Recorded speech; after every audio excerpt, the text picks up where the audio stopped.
नमस्कार दोस्तों, सुभाष की बात में आपका स्वागत है।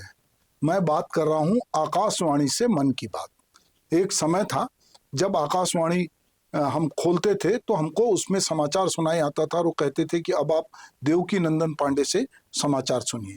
धीरे धीरे आकाशवाणी लोगों की जरूरत बनी। इतनी सारी सूचनाएं, शिक्षा, सूचना, संचार, सबका माध्यम बना। पर कालांतर में जब तकनीक बढ़ती गई तो आकाशवाणी जो है वो धीरे धीरे और दूरदर्शन अपनी जगह खोते गए और उनकी जगह नए नए माध्यम आए। पर आकाशवाणी में प्रधानमंत्री नरेंद्र मोदी ने जब इसका उपयोग मन की बात के लिए किया और उसके 133 एपिसोड जब जारी हो गए तो आकाशवाणी आज फिर से उस मुकाम पे हासिल है कि चाहे कितने ही एफएम रेडियो आ जाएं, पर आकाशवाणी अभी भी लोगों के बीच प्रासंगिक बना है। क्योंकि मोदी जी जब मन की बात करते हैं तो ये निर्देश अपने आप होते कि राज्य के मुख्यमंत्री, नेता और सब लोग जगह जगह बैठकर आकाशवाणी को सुने और लोग उसके फोटो अखबार में छपाते हैं, खबरें छपाते हैं कि उन्होंने आकाशवाणी पे पहले तो मन की बात देखा कहते थे, बाद में मजाक में आया कि ये देखा नहीं जाता, इसको श्रवण किया जाता है, तो बाद में ये सुधरा। तो कहीं ना कहीं आकाशवाणी जो कि बहुत ही विविध रंगों से भरा हुआ था और उसका विविध भारती जो था वो बहुत लोगों को दिल को छूता था। उनकी युवा वाणी बहुत सारे कार्यक्रमों से लोगों को जोड़ती थी। वो सारी संगीत उनका जोड़ता था। किसानों के लिए उनके कार्यक्रम होते थे, महिलाओं के लिए बहुत सारी चर्चाएं, कलाकारों के लिए मंच था, साहित्यकारों के लिए मंच था। बहुत सारे कवियों को आकाशवाणी से पहचान मिली। एक भरोसेमंद माध्यम था। लेकिन तकनीक की तेज रफ्तार ने इस विरासत को धीरे धीरे हाशिए पे ढकेल दिया। एफएम चैनलों की चकादौन, निजी चैनलों का विस्तार और ओटीटी प्लेटफॉर्म की बाढ़ ने पारंपरिक माध्यम को कमजोर कर दिया। दूरदर्शन जो कभी दृश्य माध्यम का सम्राट था, वह भी निजी चैनलों की प्रतिस्पर्धा में अपनी पकड़ खोता गया। सरकारी माध्यमों के प्रति लोगों के मन में भी यह धारणा बनी रही कि यहाँ खबरों का सरकारी नजरिए से पेश किया जाता है, ये एक ही पक्ष की बात करते हैं, ये सच नहीं बताते।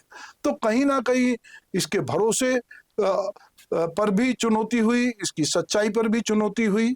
और इस दौर में जब ये दोनों ही माध्यम अपने संकट से जूझ रहे थे, ऐसे दौर में प्रधानमंत्री नरेंद्र मोदी ने रेडियो पर मन की बात कार्यक्रम को एक दिलचस्प मोड़ पे लाया।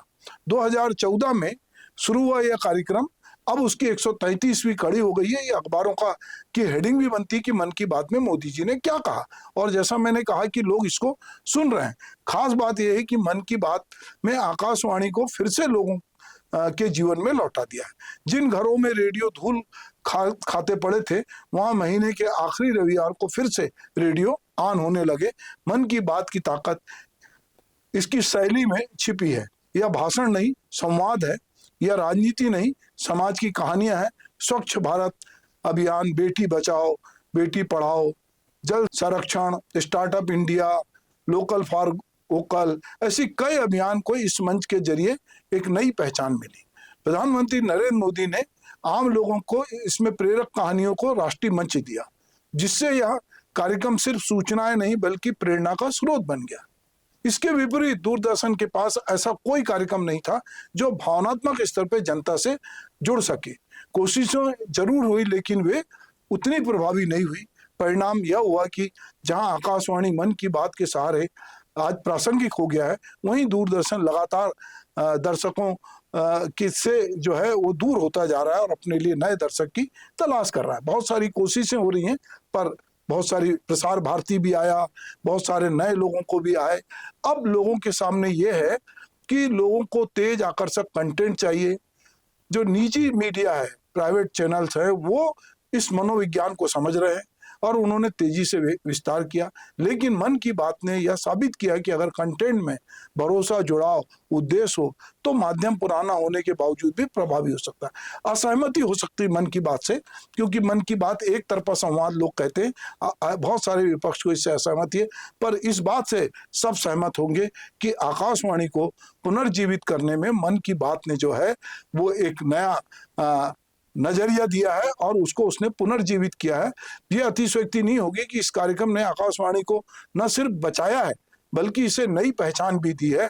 अब सवाल यह है कि क्या दूरदर्शन भी अपने लिए ऐसा कोई मन की बात खोज पाएगा या जो नेता हैं या सत्ता है या जो लोग संगठन में हैं, कौन लोग इसमें इस तरह की बात करें कि लोग रुक कर ठहर कर इसे सुने। ये अलग बात है कि प्रधानमंत्री की मन की बात केवल मन की बात नहीं होती है, वो आदेश होता है और उसको सबको श्रवण करना होता है।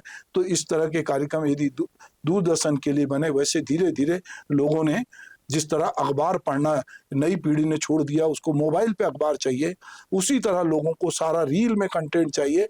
वो रुक कर ना तो टीवी का स्क्रीन देखना चाहते हैं, ना वो अखबार पढ़ना चाहते हैं, उनके हाथ में मोबाइल में सब कुछ चाहिए।